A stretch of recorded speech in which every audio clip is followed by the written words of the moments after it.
Selamat malam Tribuners, salam jumpa di Tribun Ambon hari ini edisi 14 Maret 2023 bersama saya Mesya Marsabesi. Dan Tribuners, sejumlah berita terbaru dari Kota Ambon dan sekitarnya akan kami hadirkan untuk Anda. Inilah berita pertama. Baslapak di Terminal Mardika Ambon, Richard Rakbau malah usir Ketua ASKA keluar dari rapat. Ketua Komisi 3 DPRD Provinsi Maluku Richard Rakbau mendorong keluar Ketua Asosiasi Sopir Angkot Ambon atau ASKA, Paulus Nikiulo, dari ruang rapat Selasa 14 Maret 2023.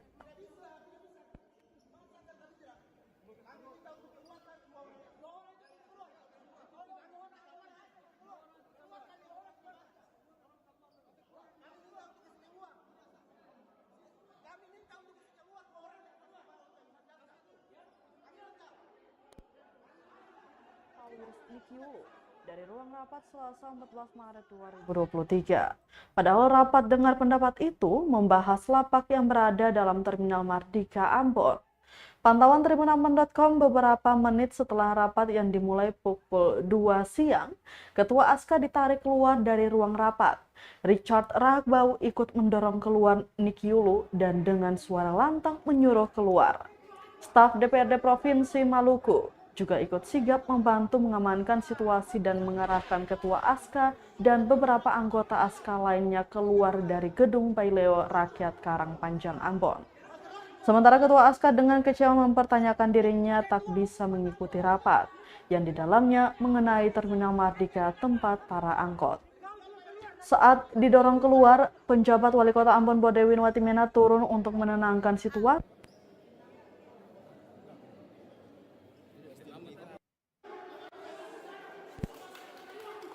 Dirinya dikeluarkan karena tak ada nama dalam undangan. Nikiulu bingung, yang diundang malah anggota ASKA. Nikiulu menilai yang diundang hanyalah yang pro terhadap pembangunan lapak, sementara ASKA menolak pembangunan lapak di dalam terminal yang diperuntukkan bagi angkot.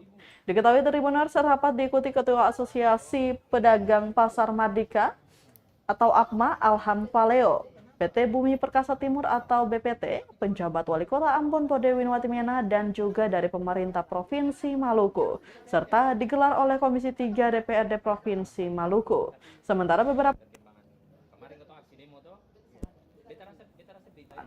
pintu masuk ruang paripurna juga ikut dijaga oleh Satpol PP maupun pegawai DPRD Maluku. SBT habis itu ketemu gimana? Iya, kita pahami. Kita kemarin saya cek di botnya begini Bu. Kan kemarin kita punya tuntutan kepada ketemu kalau dalam agenda lain.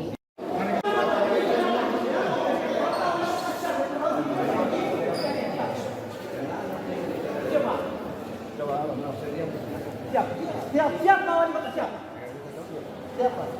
Dia sih sebenarnya bisa bicara Pak. Siap, tadi Pak. Mohon maaf, Pak. Sudah nanti kita bicara di dalam. Dia bisa. Intinya Pak, betul saya apa? Kami menolak ngomong apa? Setuju. Itu tidak tak. Siap Pak. Ini Pak. Intinya begini Pak. Dari ASGA tidak ada satupun yang masuk Pak. Tidak ada satu orang. Ya. Ya. Ya. Siap. Semua tertib dengan kita.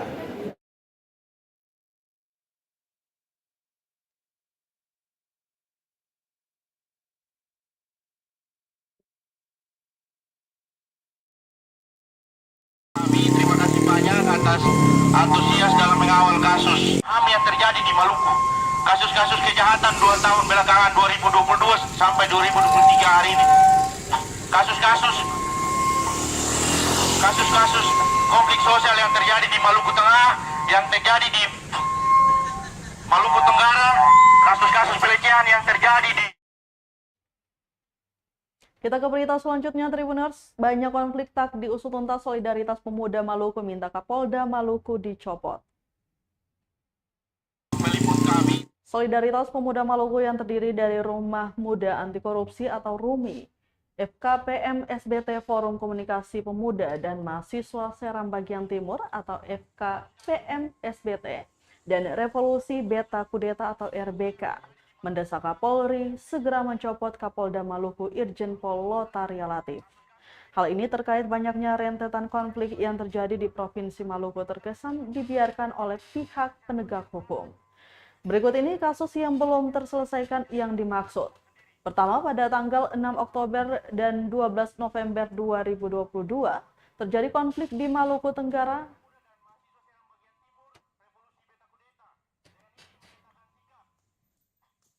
Pada tanggal 16 Oktober dan 12 November 2022, terjadi konflik di Maluku Tenggara yang melibatkan 3 desa, di antaranya Desa Bombay, Desa Ngurdu, dan Desa Elar. Tercatat 2 orang meninggal dunia dan 55 orang terluka. Pada tanggal 15 Februari 2022 diduga terjadinya penembakan yang mengakibatkan 1 orang warga Hulaliu meninggal dunia. Ketiga, pada tanggal 9 November 2022, lagi-lagi terjadi konflik di Maluku yang melibatkan konflik antara warga Kailolo dan warga Kei, sehingga mengakibatkan beberapa warga mengalami luka-luka berat dan beberapa bangunan dirusak dan dibakar. Keempat, konflik terjadi pada tanggal 1 Februari 2023, konflik antara warga Kota Tual yang mengakibatkan 13 orang mengalami luka-luka, termasuk 3 orang anggota kepolisian, kemudian beberapa harta benda serta toko dan bangunan dibakar massa. Kelima, konflik kembali terjadi antara 2 kelompok pemuda pada tanggal 15 Januari 2022. Korban dianiaya, korban mengalami luka serius di bagian kepala dan meninggal dunia. Tanggal 27 Januari 2023 yang mengakibatkan 1 warga wakal ditembak dan meninggal dunia. Keenam, kasus ruda paksa di Kabupaten Seram bagian timur yang melibatkan pimpinan tinggi DPRD yang belum dapat diselesaikan hingga hari ini oleh pihak Kapolres yang bersangkutan. Dan ketujuh, insiden pembakaran kantor Camat Negeri Luhu Kabupaten Seram bagian barat tertanggal 11 Februari 2023 yang hingga hari ini belum juga dapat diselesaikan oleh pihak Kapolres bersangkutan. Atas rentetan konflik tersebut, Solidaritas Pemuda Maluku juga meminta agar Kapolri segera mengevaluasi, juga mengganti beberapa Kapolres di beberapa kabupaten yang bermasalah. Romakat juga menyampaikan mosi tidak percaya terhadap institusi Polri, khususnya kepolisian daerah Maluku. Dan kasus-kasus pelecehan lain yang terjadi di dalam kota Ambon sendiri. Pemuda anti korupsi, Front Pemuda dan Mahasiswa Seram bagian Barat, Forum Komunikasi Pemuda dan Mahasiswa Seram bagian Timur, Revolusi Beta Kudeta, dengan ini menyatakan sikap.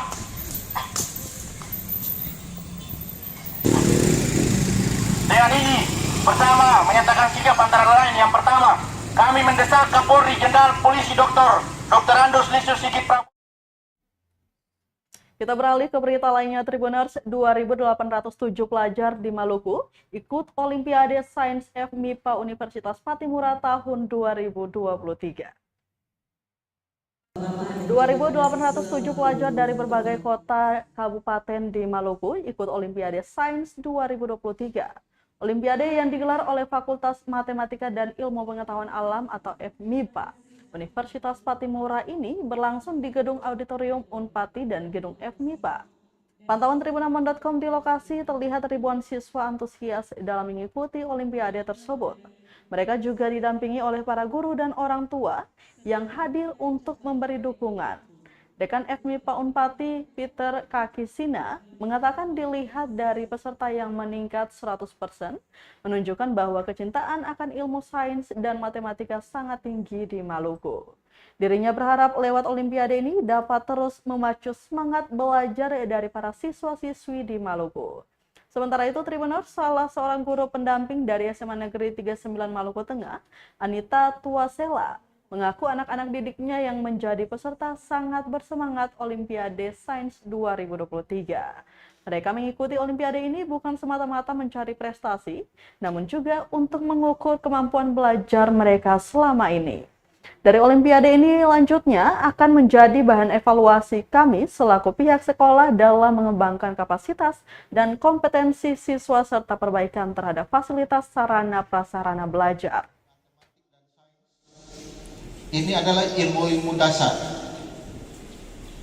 Kalau seseorang akan berkembang pada ilmu lain.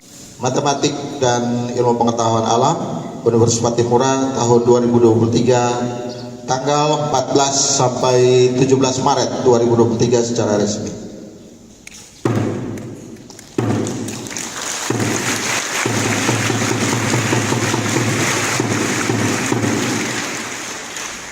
Terima kasih kepada Bapak.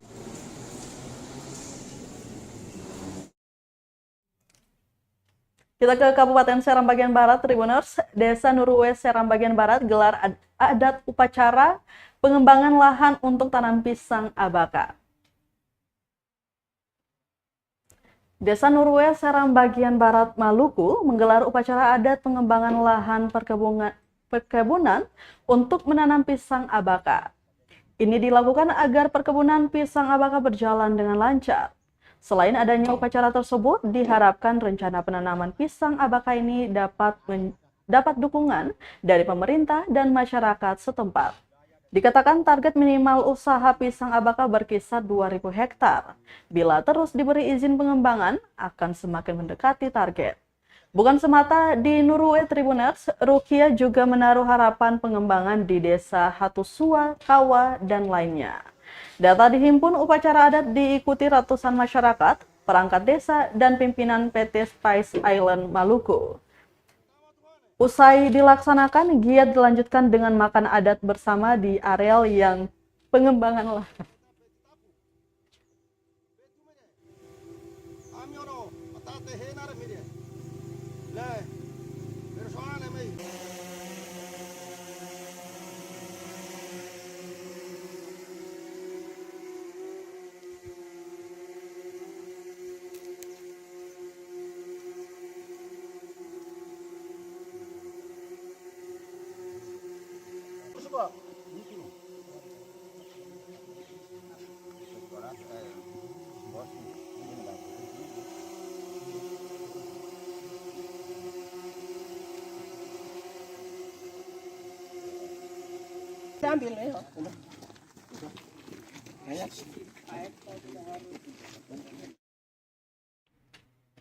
Kita beralih ke berita terakhir, Tribuners. Topang ekonomi masyarakat Kepala Desa Nuruwe targetkan 1.000 hektar tanam pisang abaka.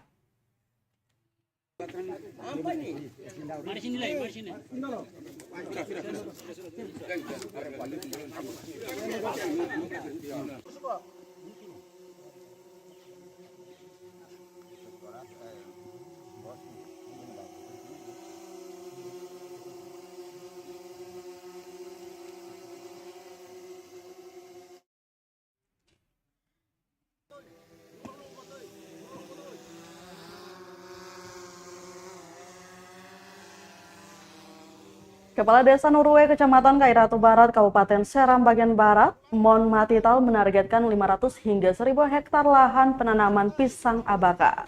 Pasalnya, kata dia, penanaman modal asing atau PMA dengan fokus orientasinya di sektor perkebunan yang digaungkan oleh PT Spice Island Maluku sangat membantu dan menopang ekonomi masyarakat. Selain kerjasama yang baik persoalan lahan, tenaga kerjanya juga menyerap banyak masyarakat lokal. Jadi sangat dibutuhkan koordinasi dan sinergitas yang baik.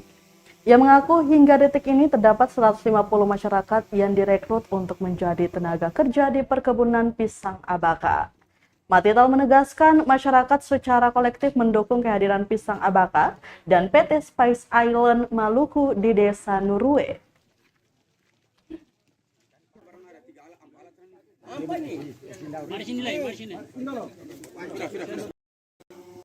Ini sedikit terkait dengan kegiatan urusan abaka itu Pesi. Dulu tidak seperti ini, sekarang luar biasa. Kegiatannya lebih bagus, perhatian, dan memang itu karena kerjasama pemerintah desa dengan Pertesim. Kalau memang dulu itu tidak ada koordinasi seperti ini dan pada ini nggak jalan. 3 tahun tuh Paku nggak jalan. Ini baru aja setahun ini, belum setahun ya, baru aja setelah jadi pimpinan kembali baru diprioritaskan. Nah, karena jaringan kegiatan kebersamaan itu, komunikasi itu selalu jalan.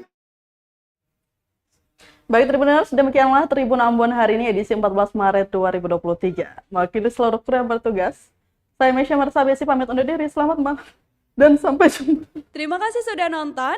Jangan lupa like, subscribe, dan share ya.